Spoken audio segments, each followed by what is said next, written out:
12 जुलाई 2022 बिहार की राजधानी पटना सज धज कर तैयार थी। मौका था बिहार विधानसभा के 100 साल पूरे होने का।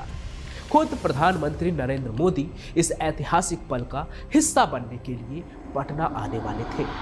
सुरक्षा के इंतजाम ऐसे थे कि आसमान में चील भी बिना परमिशन नहीं उड़ सकती थी। लेकिन शहर के एक कोने में फुलवारी शरीफ नाम के इलाके में अहमद पैलेस नाम की एक बिल्डिंग की पहली मंजिल पर मौत का सामान इकट्ठा किया जा रहा था।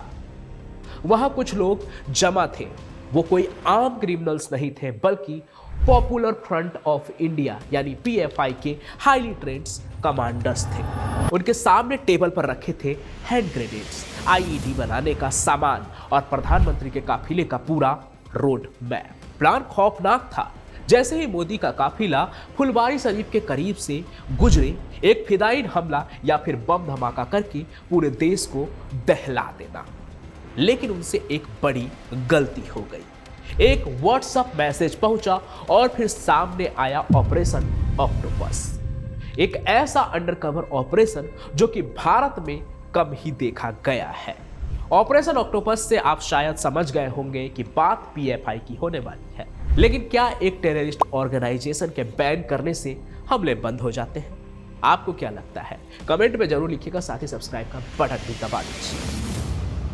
तो वापस चलते हैं पटना के फुलवारी शरीफ की अहमद पैलेस बिल्डिंग के उस रूम में, जहां टेबल पर हैंड ग्रेनेड, आईईडी और पीएम के रोड मैप के साथ साथ 3 लोग थे जो अपनी तैयारी को फाइनल टच दे रहे थे। लेकिन उनकी इस तैयारी पर फुल स्टॉप बस लगने ही वाला था। उसी फुलवारी शरीफ के पुलिस स्टेशन थाने के एसएचओ इकरार अहमद के पास एक अनजान नंबर से व्हाट्सएप मैसेज आता है। मैसेज देखते ही इकरार अहमद के माथे पर पसीना आ जाता है, क्योंकि मैसेज में लिखा था, तुम्हें शर्म आनी चाहिए, मुसलमान कब बनोगे? कल जुमे की नमाज है, नया टोला की जामा मस्जिद पहुंचो और अपने रसूल के लिए कुछ करके दिखाओ। यह सिर्फ एक भड़काऊ मैसेज नहीं था, ये एक कॉल टू एक्शन था। पुलिस ने जांच शुरू की और जैसे ही वो अहमद पैलेस पहुंचे, उन्हें जो मिला उसने इंटेलिजेंस ब्यूरो के होश उड़ा दिए। वो व्हाट्सएप मैसेज भेजने वाले का नाम अभी आपको कुछ ही देर में बताता हूं, लेकिन पहले ये जान लीजिए कि वहां पहुंचने पर पुलिस को मिला क्या। पुलिस ने वहां से 2 लोगों को गिरफ्तार किया, अतहर परवेज और मोहम्मद जलालुद्दीन। जलालुद्दीन तो झारखंड पुलिस का रिटायर्ड दारोगा था। सोचिए, सिस्टम का हिस्सा रहा आदमी ही सिस्टम को खत्म करने की साजिश रच रहा था। लेकिन इसके अलावा जो मिला, इससे भी बहुत ज्यादा बड़ी चीज थी। इस सर्च ऑपरेशन के दौरान उनके पास से 7 पेजेस का एक डॉक्यूमेंट मिला। इस डॉक्यूमेंट का नाम था India 2047 towards rule of Islam in India. यह कोई रत्ती टुकड़ा नहीं था, यह भारत तोड़ने का ब्लूप्रिंट था। इसमें साफ लिखा था कि कैसे साल 2047 तक, जब भारत अपनी आजादी के 100 साल मना रहा होगा, तब तक इसे एक इस्लामिक राष्ट्र बना दिया जाएगा। लिखा था, हमें कायर हिंदुओं को उनके घुटनों पर लाना है, हमें संस्थाओं के अंदर घुसना है, हमें अपनी सेना बनानी है। यही नहीं, जांच में गजवाए हिंद नाम का एक व्हाट्सएप ग्रुप भी मिला, जिसके तार पाकिस्तान और बांग्लादेश के आतंकी संगठनों से भी जुड़े थे। जब यह फाइल दिल्ली के राष्ट्रीय सुरक्षा सलाहकार अजीत डोभाल की मेज पर पहुंची, तो सन्नाटा छा गया। डोभाल, जो खुद सालों तक अंडरकवर रहे हैं, वो जानते हैं कि यह किसी लोकल गैंग का काम नहीं है। ये एक गहरी, वैचारिक और खतरनाक जड़ है जो पूरे देश में फैल चुकी है। और इसके बाद एनएसए अजीत डोभाल ने जो किया, उसके बारे में किसी ने सोचा भी नहीं था। इस साजिश को बनाने वाले पीएफआई ने भी नहीं। हेलो दोस्तों, मैं हूं Pancham Prakash and welcome to the real story of Indian James Bond Ajit Doval. उनके पिछले कहानी में हमने आपको बताया था कि कैसे उनके प्लान से पाकिस्तान में घुसकर ऑपरेशन अलविदा को अंजाम दिया गया था। पर आज कहानी किसी थ्रिलर फिल्म से कम नहीं है, क्योंकि डोभाल साहब के जिस ऑपरेशन की कहानी आज बताने वाला हूं, वो पाकिस्तान में नहीं बल्कि भारत में हुआ था। दिल्ली के शाहीन बाग में हुआ था और देश के कई कोने में हुआ था, और उससे पीएफआई को जड़ से साफ किया गया था। तो दिल थाम कर बैठिए, क्योंकि हम इतिहास के पन्ने को पलटने वाले हैं।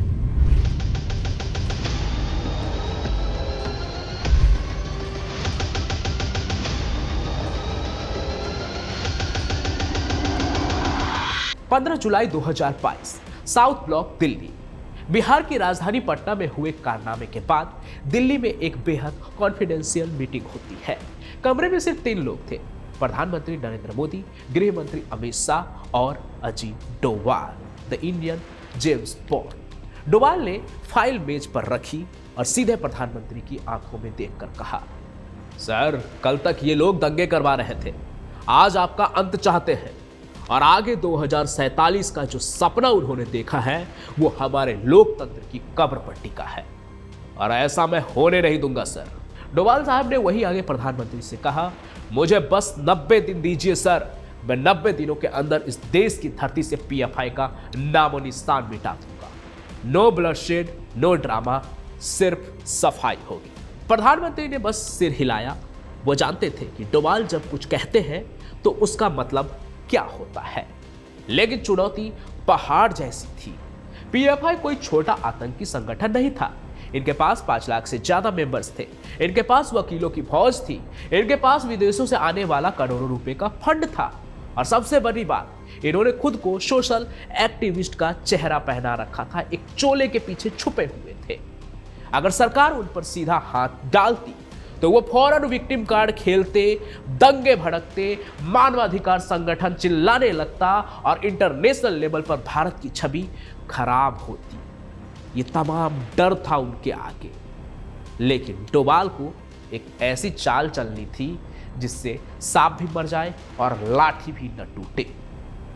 इसलिए डोवाल ने सबसे पहले पीएफआई की हिस्ट्री खंगाली। उन्हें पता चला कि पीएफआई असल में सिमी का ही नया अवतार है। 2001 में जब सिमी पर बैन लगा तो उसके कट्टरपंथी नेताओं ने समझा कि खुलेआम जिहाद की बात करना बेवकूफ़ी है। इसलिए 2006 में उन्होंने केरल, कर्नाटक और तमिलनाडु के 3 छोटे संगठनों को मिलाकर पीएफआई बनाया। उन्होंने दुनिया को दिखाया कि वो दलितों, पिछड़ों और अल्पसंख्यकों के हक की लड़ाई लड़ रहे हैं। वो स्कूल चलाते हैं, ब्लड डोनेशन कैंप लगाते हैं, बाढ़ में लोगों की मदद करते हैं। लेकिन इस पर्दे के पीछे चल रहा था यूथ रेडिकलाइजेशन।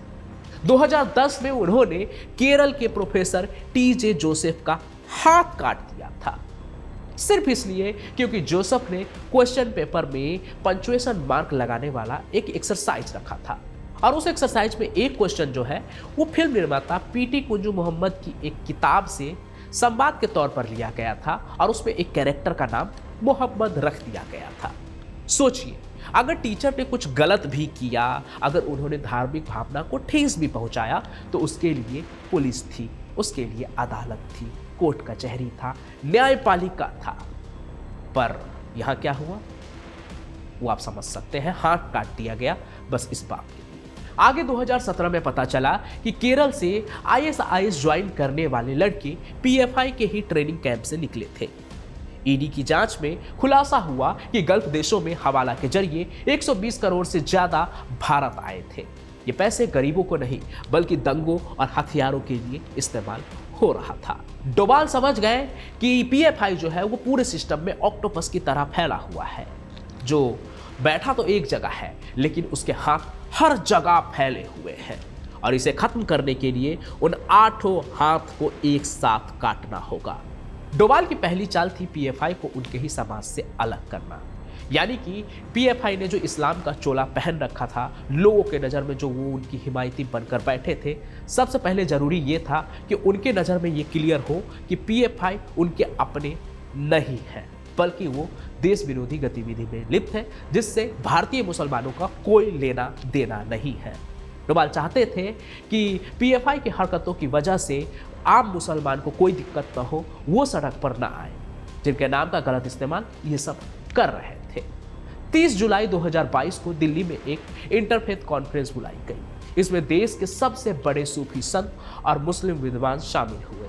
डोभाल खुद वहां पहुंचे। उस मीटिंग में डोभाल ने बहुत प्यार से लेकिन मजबूती से समझाया कि कट्टरपंथ किसी भी धर्म का भला नहीं करता। वहां एक प्रस्ताव पास हुआ कि पीएफआई जैसे संगठन इस्लाम के दुश्मन है। ये डोभाल की मास्टर स्ट्रोक थी। उन्होंने पीएफआई के पैरों के नीचे से उनकी सोशल जमीन खींच ली। अब पीएफआई एक मुस्लिम संगठन नहीं बल्कि एक कट्टरपंथी गुट बनकर रह गया था। अब बारी थी ग्राउंड वर्क की। डोभाल ने आईबी और रॉ को एक काम दिया, पीएफआई के हर बड़े नेता की सांसों पर नजर रखो कि वो एक सांस ले रहा है मुंह से या नाक से, इसकी भी खबर रखो। वो क्या खाते हैं, कहाँ सोते हैं, किसके साथ व्हाट्सएप पे चैट करते हैं, हर चीज का रिकॉर्ड जारी रहना चाहिए। डोभाल ने खुद चुपके से केरल के कोच्चि और महाराष्ट्र का दौरा किया। किसी को भनक तक नहीं लगी कि एक एनएसए साहब ग्राउंड जीरो पर खुद ही फील्ड मार्शल की तरह प्लानिंग कर रहे हैं, सब कुछ एग्जीक्यूट कर रहे हैं। 21 सितंबर 2022 रात का वक्त दिल्ली के एक सेफ हाउस में डोभाल ने एनआईए, ईडी और 15 राज्यों के पुलिस चीफ के साथ आखिरी मीटिंग की। यानी अब कॉल टू एक्शन होने वाला था। ऑपरेशन का नाम रखा गया ऑपरेशन ऑक्टोपस, क्योंकि ऑक्टोपस का 8वां हाथ काटना था। डोभाल ने नक्शे पर 93 लोकेशंस मार्क की थी। उन्होंने कहा, कल सुबह सूरज उगने से पहले पीएफआई का इकोसिस्टम खत्म हो जाना चाहिए। याद रहे, हमें एक भी गोली नहीं चलानी है। शांति से उठाओ और गायब कर दो। यहां तक कि पुलिस वालों को भी उनके टारगेट के बारे में आखिरी 1 घंटे में बताया गया ताकि खबर लीक ना हो। इंटेलिजेंस को डर था कि लोकल पुलिस में पीएफआई के मुखबिर भी हो सकते हैं, और ऐसा हर जगह होता है। किसी के वजह से कोई पकड़ा भी जाता है तो किसी के वजह से कोई बच भी जाता है। खैर, 22 सितंबर की सुबह करीब 4 बजे देश भर में एनआईए की गाड़ियां एक साथ निकली।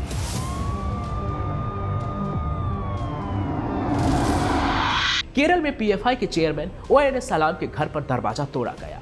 वो हैरान था, उसे लगा कि वो अजय है। दिल्ली में परवेज अहमद को उसके बेडरूम से उठाया गया। कर्नाटक, तमिलनाडु, यूपी, बिहार, हर जगह एक ही सीन चल रहा था। पीएफआई के नेता जब तक अपनी आंखों से नींद को साफ कर पाते, वो ये समझ पाते कि ये सपना है या फिर डरावनी हकीकत, उससे पहले उनके हाथों में हथकड़ियां लग चुकी थी।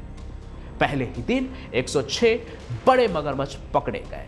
उनके लैपटॉप और फोन से जो डेटा निकला उसने डोभाल के शक पर मुहर लगा दी। उनके पास आरएसएस के बड़े नेताओं की हिट लिस्ट थी। वो 2023 की शुरुआत में बड़े धमाकों की प्लानिंग कर रहे थे। पीएफआई को लगा कि ये एक रूटीन रेड है। उनके समर्थक केरल और तमिलनाडु में सड़कों पर उतर आए। बसों में आग लगाई गई, पेट्रोल बम फेंके गए। उन्हें लगा कि वो सरकार को डरा देंगे, लेकिन वो भूल गए कि सामने कौन है। सामने अजीत डोभाल थे। डोभाल ने 5 दिनों का इंतजार किया। पीएफआई को लगा अब तो तूफान थम गया, हमने सबको डरा दिया। लेकिन 27 सितंबर की रात को ऑपरेशन ऑक्टोपस दोबारा से शुरू हुआ, सेकेंड फेज। इस बार निशाना वो लोग थे जो दंगे को भड़का रहे थे, सेकेंड लाइन ऑफ कमांडो, जो कि अपने असली गुरु के निकलने के बाद, पर्दाफाश होने के बाद सामने आए थे। शाहीन बाग से लेकर मालेगांव तक एक बार फिर से दरवाजे टूटे। 170 से ज्यादा और गिरफ्तारियां हुई। अब पीएफआई के पास ना कोई सिर बचा था, ना ही पैर। उनका पूरा नेटवर्क ताश के पत्तों की तरह ढह चुका था। 28 सितंबर 2022 की सुबह गृह मंत्रालय एक छोटा सा नोटिफिकेशन जारी करता है। उसमें लिखा था, पीएफआई और उसके 8 सहयोगी संगठनों को 5 साल के लिए बैन कर दिया गया है। बस एक झटके में उस संगठन का वजूद खत्म हो गया जिसने 2047 तक भारत पर राज करने का ख्वाब देखा था। डोभाल ने अपना 90 दिन का वादा सिर्फ 75 दिन में पूरा कर दिया। दोस्तों, ऑपरेशन ऑक्टोपस सिर्फ एक पुलिस रेड नहीं थी, ये इस देश की एकता को बचाने की एक बहुत बड़ी जंग थी। अजीत डोभाल की वो कूटनीति, प्रधानमंत्री की वो इच्छा शक्ति और उन हजारों गुमनाम पुलिस अफसरों की मेहनत, जिन्होंने अपनी जान हथेली पर रखकर ये काम किया, ये कभी भुलाया नहीं जा सकता है और ना ही हमें भूलना चाहिए। सोचिए, अगर वो इंडिया 2047 का प्लान कामयाब हो जाता, अगर उसका किसी को पता ही नहीं लगता, तो आज हमारा देश कैसा होता। देखिए, हमारा देश एक सेकुलर देश है और वही रहना चाहिए जहां सबकी इक्वल भागीदारी हो। नहीं तो हालात ऐसे हो जाएंगे कि शायद हम और आप इस तरह से खुलकर बात भी नहीं कर पाए। ऑपरेशन ऑक्टोपस हमें बहुत बड़ी सीख देता है। सुरक्षा और आज़ादी के बीच एक बहुत पतली रेखा होती है। जब कोई अपनी आज़ादी का इस्तेमाल दूसरों की सुरक्षा छीनने के लिए करने लगे तो वहाँ कड़े फैसले लेने पड़ते हैं। अजीत डोभाल ने न सिर्फ प्रधानमंत्री की जान बचाई बल्कि भारत के उस भविष्य को भी बचाया जिसे कुछ लोग जला देना चाहते थे। आज पीएफआई फाइलों में बंद है, उनके दफ्तरों पर ताले लटके हैं, उनके नेता जेल की सलाखों के पीछे हैं। लेकिन ये सतर्कता हमें हमेशा बनाए रखनी होगी, क्योंकि दुश्मन बदल सकता है, उसका चेहरा बदल सकता है, लेकिन उसका इरादा नहीं। जाने से पहले एक सवाल आपके लिए भी, क्या आपको लगता है कि सिर्फ संगठनों पर बैन लगाने से कट्टरपंथ खत्म हो सकता है, या हमें समाज के अंदर जाकर इस नफरत को खत्म करने की जरूरत है? आप जो भी सोचते हैं वो कमेंट में जरूर लिखिएगा। और साथ ही अंत में एक और चीज़ कहना चाहूँगा, जैसा कि मैंने कहा, ये देश सेकुलर है, यहाँ हर धर्म के लोग रहते हैं, हर जाति के लोग रहते हैं और सभी को मिलजुल कर ही रहना चाहिए इक्वली। धर्म के आधार पर कोई भेदभाव नहीं होना चाहिए और ना ही हमें करना चाहिए। कई लोग आपको भड़काने वाले मिलेंगे, हर तरफ के लोग, हर धर्म के लोग। उसमें कुछ लोग ऐसे होंगे कि आप उबले, आप भड़के, आप सड़क पर उतरे, लेकिन आप हमेशा अपने समझदारी से काम लीजिएगा। धर्म बहुत ही पर्सनल चीज़ है और सबको अपने अपने धर्म को फॉलो करना चाहिए। अगर आप उसमें विश्वास रखते हैं तो वो ज़रूर करना चाहिए और दूसरे के धर्म की इज्जत भी करनी चाहिए, लेकिन किसी के बहकावे में नहीं आना चाहिए, ये ज़रूर याद रखिएगा। मैं पंचम प्रकाश अपनी कहानियों के साथ हाजिर होता रहूँगा। तब तक के लिए आप सभी का बहुत बहुत धन्यवाद। जय हिंद, जय भारत।